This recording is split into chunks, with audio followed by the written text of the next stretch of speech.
Mari kita berdoa. Bahwa bukti kebesaran Tuhan selalu kami nikmati.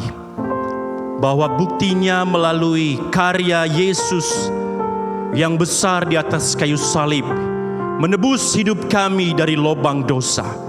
Bahkan di dalam keseharian kami, bukti kebesaran-Mu Tuhan, Engkau memelihara setiap kehidupan kami, baik dalam pekerjaan, dalam pelayanan dan keluarga kami, bahkan di dalam makanan minuman.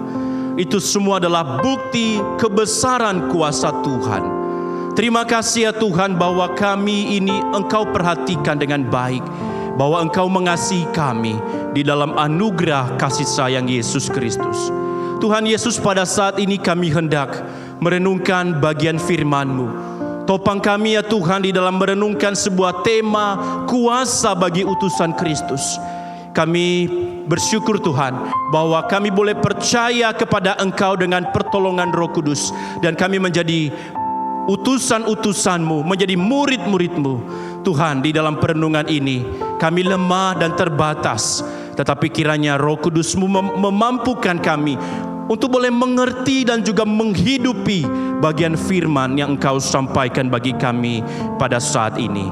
Terima kasih ya Tuhan, kami menyerahkan waktu kami, lebih-lebih hamba-Mu di dalam segala keterbatasan dan kelemahannya. Engkau topang sehingga menjadi alat kemuliaan-Mu dan menjadi berkat bagi jemaat-Mu semuanya. Ini doa kami ya Bapa, di dalam nama Tuhan Yesus Kristus kami berdoa dan mengucap syukur. Haleluya. Amin. Sebelumnya saya mau menyapa kita pada pagi hari ini. Shalom. Shalom. Selamat pagi Bapak Ibu. Bagaimana kabarnya di hari Minggu tanggal 15 ini?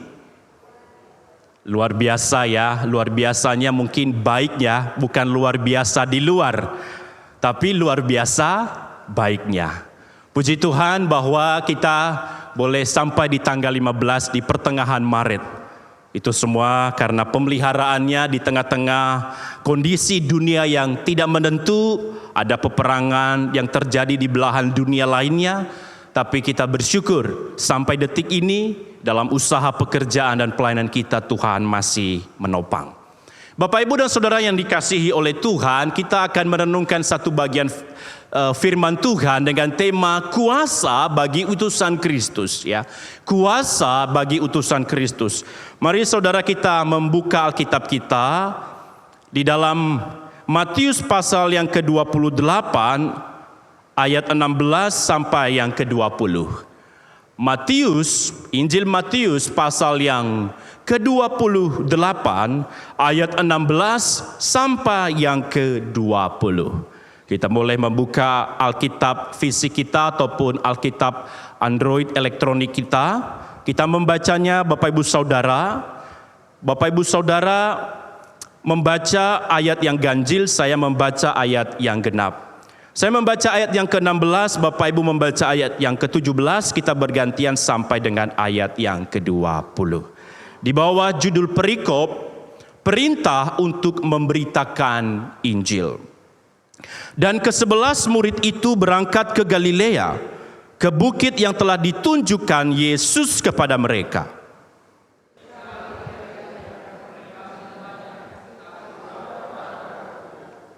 Yesus mendekati mereka dan berkata, "Kepadaku telah diberikan segala kuasa di sorga dan di bumi.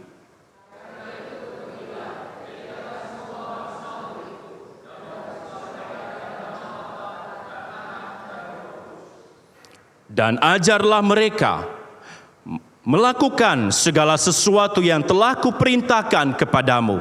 Dan ketahuilah, aku menyertai kamu senantiasa sampai kepada akhir zaman." Nah saudara, kita merenungkan sebuah tema kuasa bagi utusan Kristus ya.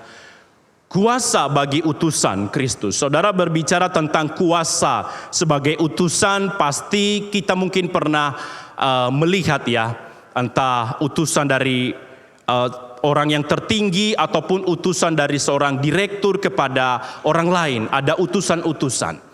Dan bahkan saudara kita mungkin pernah melihat ataupun yang familiar dengan kehidupan kita bahwa bicara tentang utusan kuasa, yaitu berkaitan erat dengan surat kuasa, ya. Bapak Ibu mungkin pernah melihat ya surat kuasa. Saudara, bicara tentang surat kuasa adalah merupakan satu surat yang sangat berkuasa yang diberikan kepada orang lain. Surat kuasa itu diberikan kepada orang lain, dan melalui surat kuasa itu orang dapat mewakili, orang tersebut dapat menyampaikan pesan dari si pemberi otoritas tersebut. Sehingga di dalam surat kuasa, kenapa surat kuasa itu menjadi kuat? Karena di dalamnya ada tanda tangan, ada cap, dan juga ada meterai. Sehingga ketika saya memberikan surat kuasa kepada seseorang, apapun yang dilakukan orang itu atas nama saya. Atau ketika Bapak Ibu memberikan surat kuasa dan juga ada kalimat di dalamnya dibubuhi dengan tanda tangan, cap, dan juga meterai oleh Bapak Ibu, ketika diberikan kepada orang lain itu sangat berkuasa. Sehingga apapun yang dilakukan oleh orang yang diberikan kuasa akan dapat dipertanggungjawabkan karena sudah diberikan mandat, sudah diberikan otoritas, sudah diberikan kuasa dari si pemberi kuasa. Sehingga orang tersebut mewakili kita ataupun dapat juga menerima hal-hal yang diberikan melalui surat kuasa sesuai dengan perjanjian yang telah disampaikan di dalam surat tersebut. Nah, Bapak Ibu dan Saudara yang dikasihi oleh Tuhan, berbicara tentang kuasa di dalam teks yang kita baca tadi itu, khususnya di ayat 16 sampai 20, Matius pasal 28 ini berbicara tentang kebangkitan Tuhan Yesus.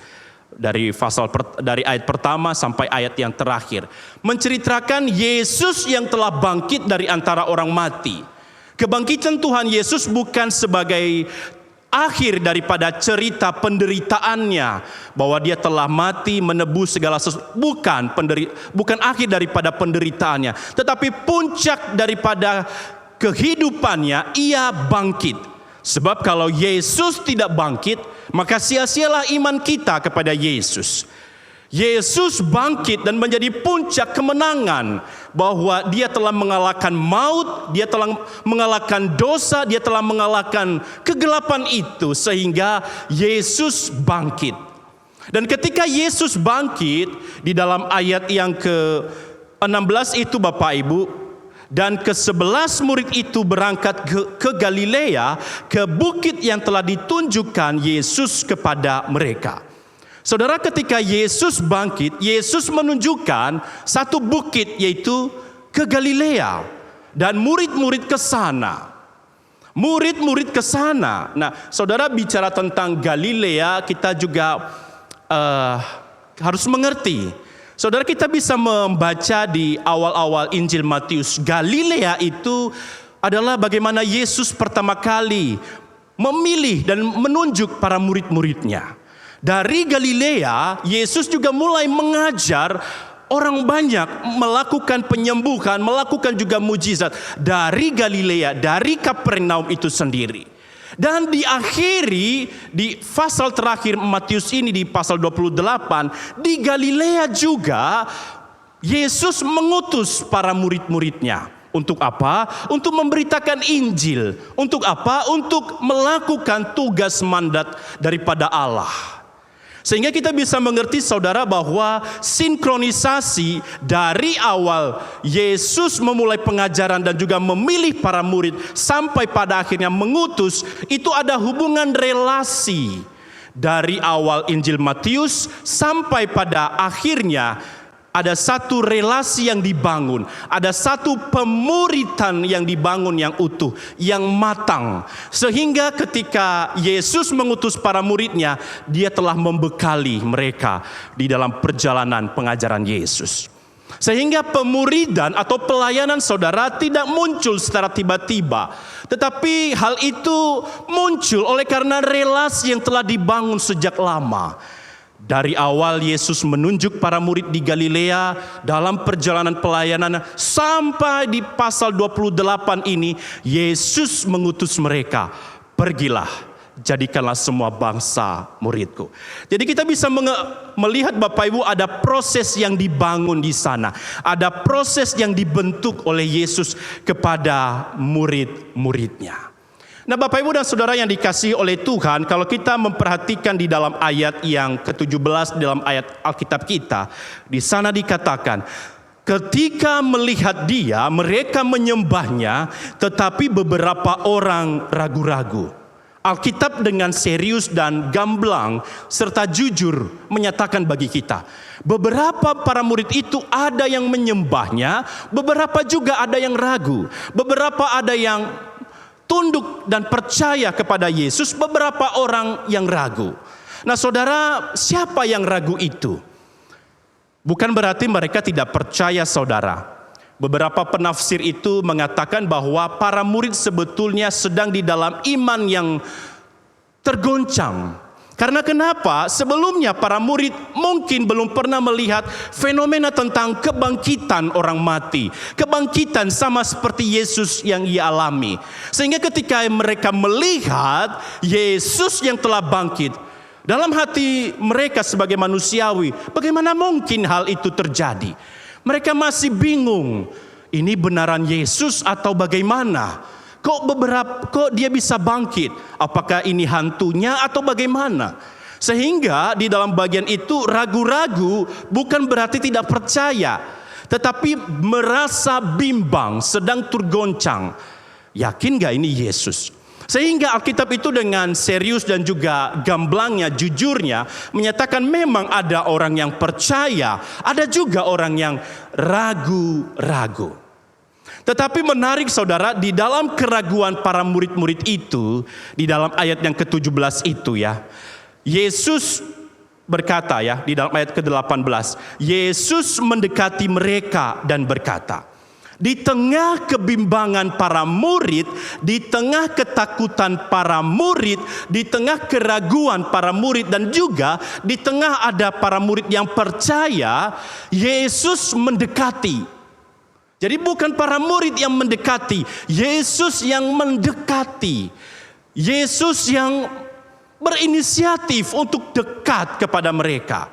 Yesus tahu bahwa mereka tidak sempurna. Yesus tahu bahwa iman mereka sedang bergejolak. Yesus tahu bahwa mereka sedang bimbang atau ragu-ragu. Tapi Alkitab menyaksikan Yesus mendekati mereka. Wow, ini bagian yang sangat luar biasa Bapak Ibu, bahwa kemampuan para murid untuk memberitakan Injil bukan dari kekuatan mereka, tapi dari Yesus yang mendekati mereka. Inisiatif Yesus di tengah-tengah ketakutan, di tengah-tengah kebimbangan para murid atau keraguan, Yesus mendekati mereka. Sehingga Yesus tahu di dalam kelemahan. Sehingga saudara, di dalam 1 Korintus pasal 27 itu, Tuhan sering memakai orang-orang lemah dan yang terbatas untuk menyatakan kuasanya, bahwa Allah memilih apa yang lemah bagi dunia untuk mempermalukan yang kuat. Yesus tahu bahwa para murid mungkin belum siap, belum ready. Kayak apa Tuhan memberitakan Injil? Kami pun bingung. Tapi dia berinisiatif. Ketika Yesus mendekati mereka Bapak Ibu, dan ia berkata, kepadaku telah diberikan segala kuasa di sorga dan di bumi. Kepadaku telah diberikan kuasa. Wah, ini menarik sekali saudara, bahwa ini bicara tentang otoritas yang besar, otoritas yang agung. Kepada Yesus telah diberikan kuasa di sorga dan di bumi. Maka engkau pergilah. Yesus tahu di dalam kerapuhan. Yesus tahu para murid mungkin belum siap. Yesus tahu bahwa para murid belum ready. Tapi ia meyakinkan otoritas itu telah diberikan kepada Yesus, dan Yesus mengutus para murid. Nah, sehingga saudara, inilah yang menjadi dasar pondasi daripada kita sebagai utusan Kristus, bahwa otoritas yang diberikan Yesus Kristus kepada kita. Lalu pertanyaannya Bapak Ibu kepada kita, jikalau Yesus itu berkuasa atas langit, atas sorga dan di bumi, lalu apa kuasanya yang kita peroleh pada masa kini? Apa kuasa yang kita miliki sebagai orang percaya? Apa kuasa yang kita pegang? Apa kuasa yang kita miliki saat ini? Yang pertama, saudara, kuasa yang kita peroleh di dalam Kristus adalah yang pertama, kuasa kita adalah otoritas Kristus yang mengutus kita. Sekali lagi saudara, tadi di ayat 18 itu berkata, Yesus mendekati mereka dan berkata, "Kepadaku telah diberikan segala kuasa di sorga dan di bumi." Yesus berinisiatif mendekati mereka. Tetapi saudara, kita mesti mengetahui apa kuasa yang Yesus maksudkan. Apa kuasa yang Yesus artikan atau maknai dalam bagian ini? Segala kuasa. Bapak Ibu, di dalam bahasa aslinya, kuasa itu memakai frasa exousia. Artinya, Yesus adalah raja atas segala raja. Yesus Kristus adalah yang berkuasa atas segala seluruh alam semesta ini. Baik kepada dunia yang tidak terlihat maupun kepada dunia yang terlihat. Baik kepada sorga maupun di dalam dunia ini. Dia berkuasa, dia berdaulat, dia sebagai pemegang kendali atas seluruh dunia ini. Sehingga Yesus sangat berkuasa, baik kepada sejarah manusia, baik kepada politik, baik kepada negara-negara, ataupun perkembangan ekonomi dalam dunia ini, ataupun tentang malaikat-malaikat kuasa kegelapan dan seluruh dunia rohani itu. Dia berkuasa, dia pemegang kendali, dia pemilik, dan dia berdaulat atas semuanya itu, alam semesta. Sehingga ini mau mengkonfirmasi kepada kita bahwa dia sang pemegang kendali. Dan ketika Yesus mengatakan kepada murid, segala kuasa telah diberikan kepadaku, mau meyakinkan, kamu jangan takut, kamu jangan khawatir. Sekalipun bahkan nyawamu terancam, sekalipun bahkan nyawamu habis, engkau mendapatkan jaminan di dalam sang pemegang otoritas itu, yaitu Yesus. Jadi ini bagian yang kita bisa mengerti Bapak Ibu, bahwa di tengah kerapuhan, di tengah kekhawatiran para murid, pada saat itu para murid juga masih hidup di dalam zaman kekaisaran Romawi, yang mungkin mereka bisa saja dianiaya, dibinasakan, dibunuh. Tapi itu yang menjadi iman mereka, bahwa Yesus berkuasa baik atas hidup yang sekarang ini maupun setelah meninggal atau mati. Dia berkuasa. Bahkan di dalam suratnya, di dalam Injil itu, manusia dapat membunuh fisik ini, tetapi manusia tidak dapat membunuh nyawa atau roh, karena ia berkuasa. Yesus berkuasa di dalam alam semesta ini.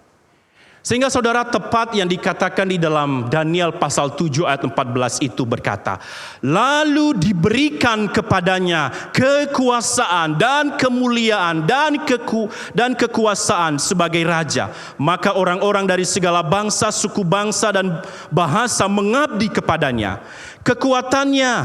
Kekuasaannya ialah kekuasaan yang kekal, yang tidak akan lenyap, dan kerajaannya ialah kerajaan yang tidak akan musnah. Ini sudah dinubuatkan di dalam perjanjian lama, dalam kitab Daniel, tentang otoritas daripada anak domba Allah. Bahkan di dalam surat Filipi itu, surat Paulus kepada jemaat Filipi, itulah sebabnya Allah sangat meninggikan dia dan mengaruniakan kepadanya nama di atas segala nama, supaya dalam nama Yesus bertekuk lutut segala yang ada di langit, yang ada di bawah bumi, dan yang ada di atas bumi, dan segala lidah mengaku Yesus Kristus adalah Tuhan bagi kemuliaan Allah Bapa. Wow. Sehingga saudara, Yesus ini bukan hanya sekedar guru, bukan hanya sekedar tabib, bukan hanya sekedar juru selamat, tapi dia penguasa alam semesta. Filipi menyaksikan yang ada di langit, yang ada di bumi, yang ada di bawah bumi.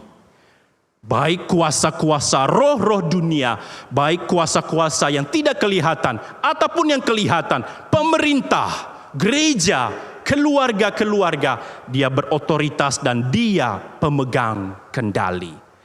Sehingga ini meyakinkan kita saudara bahwa ketika tema kita adalah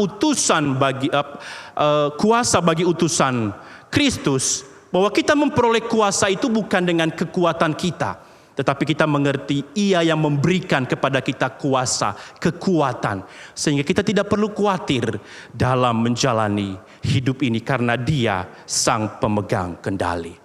Sehingga ketika Yesus mengatakan pergilah, maka murid itu tidak pergi dengan kemana ya? Tidak. Tetapi mereka pergi dengan otoritas yang mereka telah dapatkan di dalam Kristus. Yang kedua saudara, apa kuasa yang kita peroleh? Jikalau Yesus itu berkuasa atas langit, atas sorga dan bumi, apa kuasa yang kita peroleh pada masa ini? Yang kedua adalah kuasa kita adalah untuk memuridkan, mengajar orang lain agar taat kepada Kristus. Kuasa kita adalah mandat untuk memuridkan orang lain agar taat kepada Kristus. Di dalam ayat yang ke-19 itu Bapak Ibu berkata demikian. Karena itu pergilah, jadikanlah semua bangsa muridku dan baptislah mereka dalam nama Bapa dan Anak dan Roh Kudus, dan ajarlah mereka melakukan segala sesuatu yang telah kuperintahkan kepadamu. Saudara, di sana memang ada kata perintah utama, yaitu jadikanlah murid. Atau muridkanlah, jadikanlah murid. Di dalam bahasa aslinya itu adalah mateteusate. Yesus mengajak dan memberikan otoritas kepada para murid. Muridkanlah, jadikanlah murid orang-orang yang belum percaya atau yang telah percaya. Untuk apa? Untuk mengikuti keteladanan hidup Yesus. Nah, tetapi di dalam bagian itu saudara, ketika Yesus mengatakan muridkanlah atau jadikanlah murid, ada 3 cara yang Ia sampaikan di dalam ayat 19 dan 20a itu. Yaitu dengan cara pergi, dengan cara membaptis, dan dengan cara mengajar.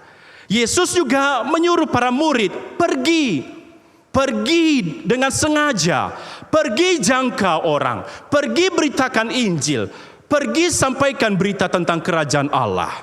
Karena pada saat itu saudara, para murid orang-orang Yahudi ini hanya merasa mereka pada batas-batas orang Yahudi saja. Mereka hanya memberitakan Injil kepada yang sesama Yahudi, yang sesama suku mereka, yang sesama kulit mereka. Yesus mengatakan kepada semua bangsa, kepada suku bangsa, bahkan bahasa, budaya, pergi. Beritakanlah Injil. Tetapi setelah pergi saudara dan ada orang-orang yang berkomitmen dan mau mengikuti Yesus, maka akhirnya Yesus mengatakan, baptislah mereka dalam nama Bapa dan Anak dan Roh Kudus. Nah, baptisan ini saudara menjadi satu deklarasi iman di hadapan jemaat dan di hadapan Tuhan bahwa orang tersebut menjadi milik Kristus. Baptis menjadi satu bagian persekutuan dengan Allah. Dan setelah itu, maka ajarlah mereka. Ajarlah mereka. Untuk apa? Ayat 19 itu dengan detail mengatakan, ajarlah mereka melakukan. Bukan sekedar ajarlah mereka mengetahui. Tidak. Alkitab dengan jelas, ajarlah melakukan. Banyak hari-hari ini orang yang hanya suka kepada teologia, ataupun kepada hal-hal yang rohani, tapi tidak belajar untuk berbuat ataupun melakukan. Alkitab dengan jelas mengatakan, dan ajarlah mereka melakukan segala sesuatu yang telah kuperintahkan kepadamu. Sehingga ini berita yang Yesus sampaikan saudara, bahwa melakukan ini dalam bahasa asli, makna aslinya itu agar orang-orang yang dimuridkan ini menjadi taat. Orang-orang yang disampaikan firman tiap-tiap minggu, tiap-tiap hari dalam pembacaan itu, hidup mereka dibentuk. Hidup mereka semakin takut akan Tuhan, serupa dan segambar dengan Kristus. Jadi bukan sekedar hanya tahu, tetapi melakukan segala sesuatu yang telah kuajarkan kepadamu. Wow, yang telah kuperintahkan. Yesus memberikan keteladanan, saudara. Baik dalam kekudusan hidupnya, baik dalam kebenarannya, baik di dalam hikmatnya. Yesus menunjukkan keteladanan kepada kita. Sehingga kita menjadi murid yang serupa Kristus. Saudara, ketika kita hendak ingin menjadi murid yang serupa Kristus, ingat juga bahwa kita ini dibentuk, diproses. Firman itu memproses hidup kita, bahwa Roh Kudus juga ingin mematikan kedagingan kita, yang memproses kehidupan kita, yang mengikis keegoisan kita, yang mengikis kemunafikan kita, yang menghancurkan keakuan kita, yang menghancurkan kesombongan kita, yang menghancurkan ambisi-ambisi kita dalam dunia ini yang tidak sesuai dengan kehendak Allah. Ketika kita mau diajar dan dibentuk oleh Yesus, bukan berarti gampang, saudara. Ada proses-proses yang menyakitkan, yang Tuhan percayakan, entah ketika dengan rekan kerja, entah ketika di dalam keluarga, entah ketika di dalam pelayanan, entah ketika di dalam berkeluarga besar. Ada hal-hal yang mungkin hati kita tidak nyaman, keegoisan kita dikikis, diinjak, ditolak.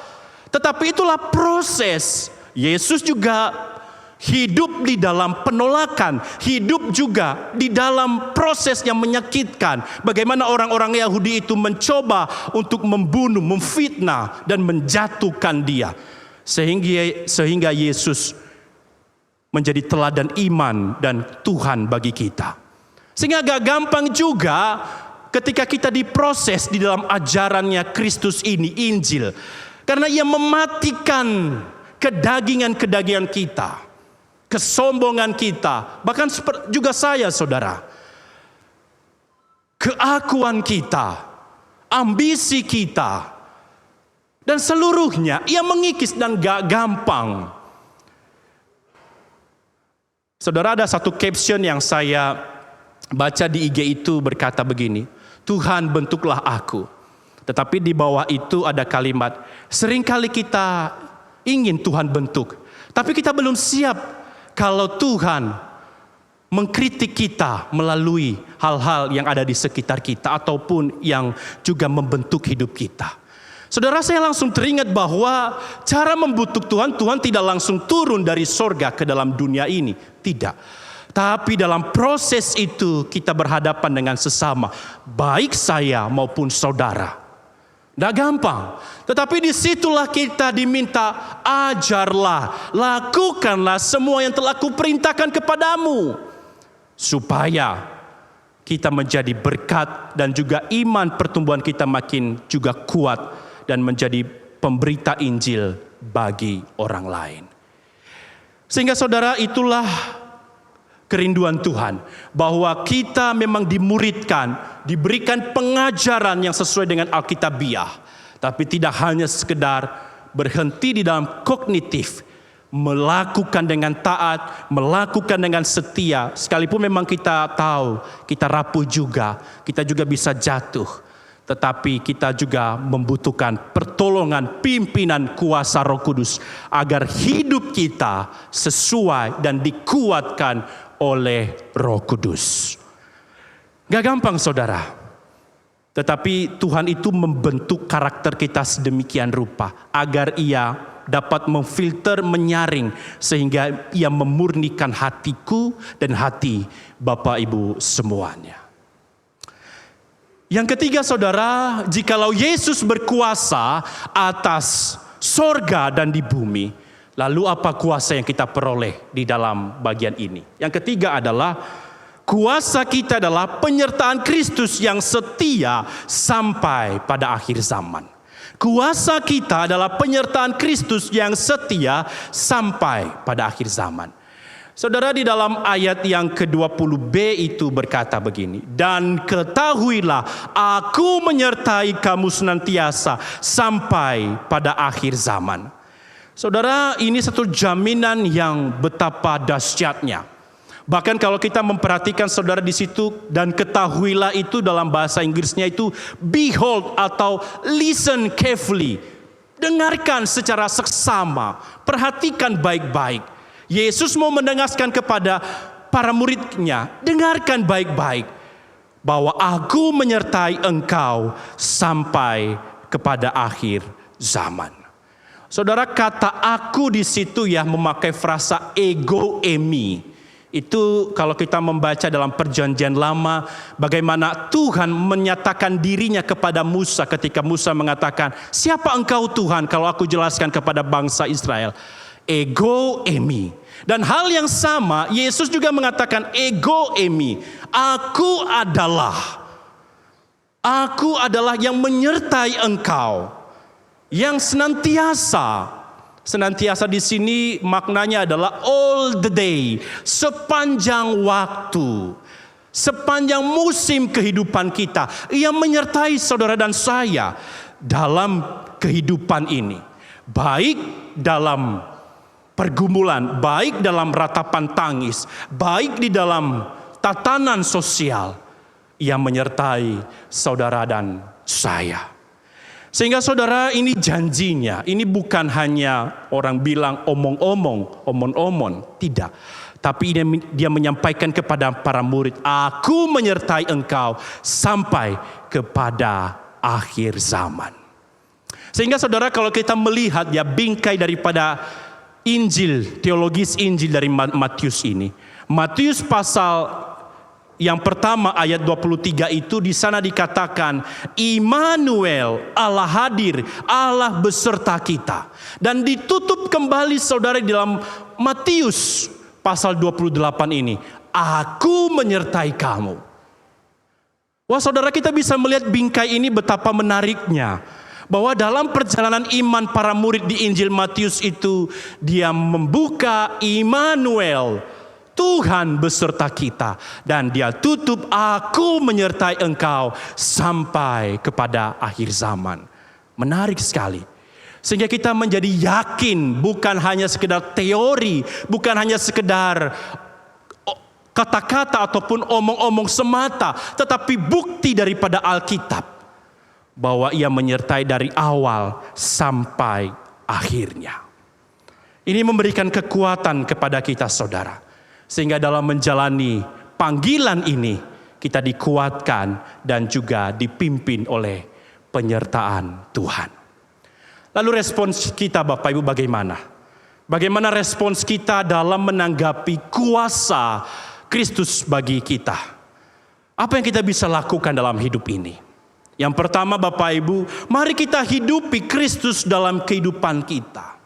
Dalam konteks ketika kita diutus, kita tidak perlu pergi jauh-jauh. Kita diutus dalam konteks kehidupan kita, yaitu dalam skup yang kita miliki, yaitu keluarga.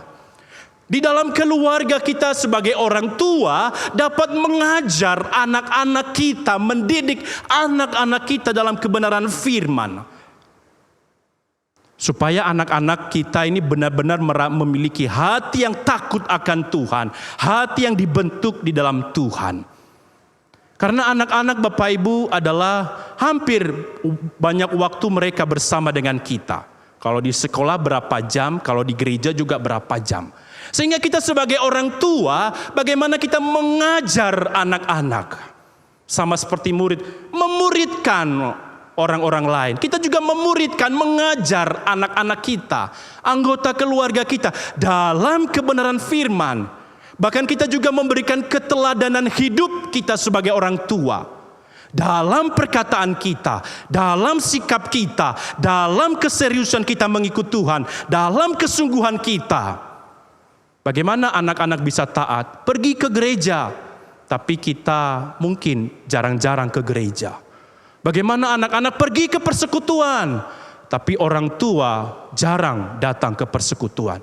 Bagaimana kita bisa menyuruh anak-anak kita baca firman, tapi kita sendiri tidak pernah memberikan teladan. Sehingga saudara, dari bagian ini kita belajar dalam konteks yang Tuhan percayakan, keluarga. Kita mengajarkan, menunjukkan kasih yang kita telah peroleh dari Kristus. Pengampunan, kerendahan hati, keteladanan yang benar, kesabaran, dan juga agar Kristus ditinggikan dan dihormati dalam sebuah keluarga. Baik saya maupun Bapak Ibu Saudara. Sehingga anak-anak kita itu baik yang telah dewasa maupun yang masih kecil-kecil, mereka akan melihat cerminan dan pantulan dari Kristus kepada hidup kita. Sehingga itulah yang kita bisa sampaikan dan juga memuridkan keluarga kita. Di dalam pengajaran, bagaimana kita juga rindu membangun mezbah keluarga. Berdoa, ayo istri, suami, anak-anak sini kita kumpul. Kita berdoa. Kita menaikkan doa-doa kita kepada Tuhan. Sehingga anak-anak juga akan melihat, oh begini ya papa mamaku ya. Tentunya Bapak Ibu kita mempunyai kesibukan, keterbatasan waktu. Tetapi ketika kita rindu anak-anak kita dimuridkan, kita mulai dari diri kita sendiri, baik saya maupun Bapak Ibu Saudara. Sehingga anak-anak kita juga boleh mengerti dan mengandalkan Tuhan dalam kehidupan mereka. Dan juga sepanjang hidup mereka telah ditanamkan pondasi iman yang kokoh ketika berbagai zaman yang mereka hadapi di dunia ini. Yang kedua Bapak Ibu, mari kita juga menjadi saksi Kristus melalui hidup yang berintegritas. Jadi ketika kita mau mengalami Kristus, tidak harus juga pergi keluar kota atau ke luar negeri. Tapi mari kita juga menjadi saksi Kristus dalam skup kita. Di mana? Di pelayanan, kalau kami sebagai hamba Tuhan, sebagai konteks dalam gereja. Bagi Bapak Ibu dalam perusahaannya, dalam usahanya, dalam pekerjaannya, dalam sekolahnya, hidupilah hidup yang berintegritas, dengan jujur, dengan kerendahan hati, dan juga tanggung jawab. Sekalipun memang kita bisa saja jatuh, tetapi kita belajar bagaimana Kristus telah memberikan teladan. Hidup kita juga memperoleh kekuatan di dalam Roh Kudus untuk boleh hidup dalam integritas. Sehingga hal ini Bapak Ibu boleh menguatkan kita. Tutur kata kita, sikap kita, dan apapun yang kita lakukan untuk menjadi berkat dan integritas bagi sesama kita.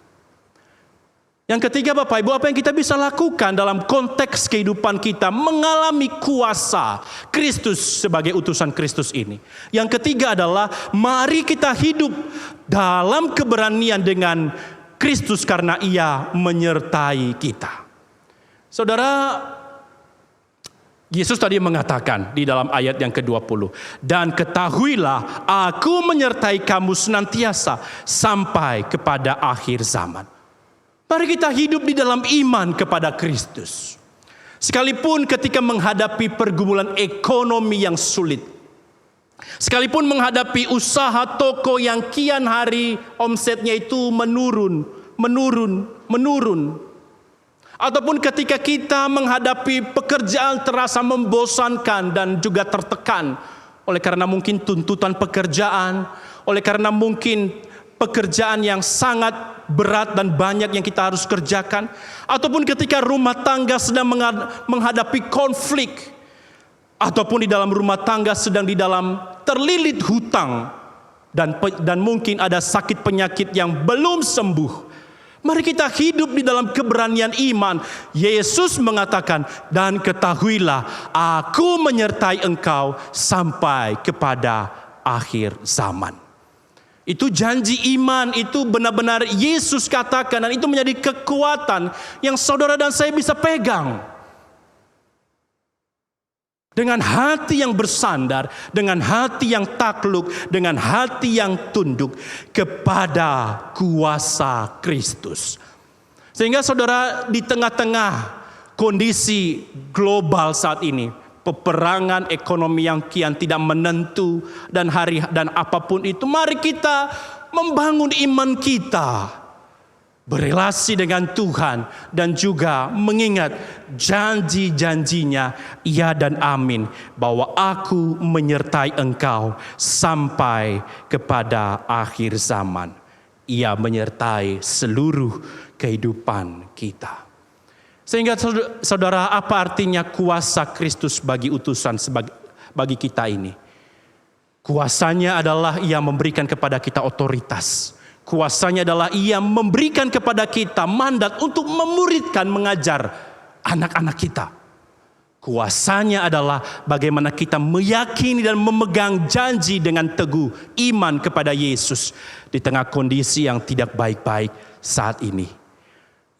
Jikalau Bapak Ibu menghadapi pergumulan, datanglah kepada Dia, berserulah kepada Dia, maka Ia memberikan kekuatan dan penghiburan sesuai dengan hikmat dan kekuatannya.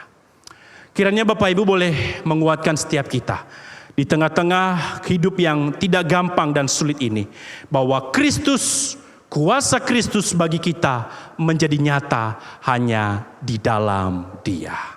Amin Bapak Ibu. Mari kita tundukkan kepala, kita berdoa mengucap syukur kepada Dia. Kami mengucap syukur ya Tuhan, bahwa Engkau telah memberikan kepada kami janji penyertaan-Mu yang dahsyat. Di tengah-tengah kehidupan yang tidak mudah, tetapi Engkau juga menyuruh kami untuk menjalankan mandat, untuk memuridkan, untuk mengajar orang lain dalam skup yang kami miliki, yang Engkau percayakan, yaitu keluarga. Topang kami ya Tuhan, bahwa kiranya kuasa Kristus bagi kami ini menjadi nyata dengan pertolongan Roh Kudus-Mu. Dikala hati kami sedang menjerit, dikala hati kami sedang di dalam gundah gulana atau ketakutan, biarlah kami memegang teguh kepada Engkau ya Yesus Kristus di dalam iman dengan pertolongan Roh Kudus-Mu. Pimpin Bapak Ibu jemaat ya Tuhan, agar mereka boleh terus setia dan mengandalkan dan berharap percaya kepada Engkau. Ini doa kami ya Tuhan. Di dalam nama Tuhan Yesus kami telah berdoa dan mengucap syukur. Haleluya. Amin.